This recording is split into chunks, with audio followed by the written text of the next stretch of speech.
বন্ধুরা, তোমরা সব কেমন আছো? নিশ্চয়ই ভালো থেকো সবাই, এটা ঈশ্বরের কাছে প্রার্থনা করি। তো দেখো দুপুরে কি রান্না হয়েছে, দেখতে পাচ্ছ গরম ভাত। দেখো তারপরে দেখো কি হয়েছে, ওই যে বড়া ভাজা, মসুর ডালের বড়া, আর এই দেখো শাক, বড়া দিয়ে একটা শাক, কুমড়োর শাক, আর হয়েছে মাংস, পোলট্রি মাংস আলু দিয়ে।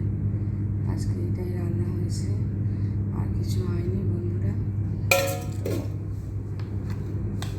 তোমরা সব ভালো থেকো বন্ধুরা, সঙ্গে থেকো, পাশে থেকো, সাবস্ক্রাইব করো, লাইক কমেন্ট শেয়ার করো, ফেসবুক থেকে ফলো করো। Tata, bye bye.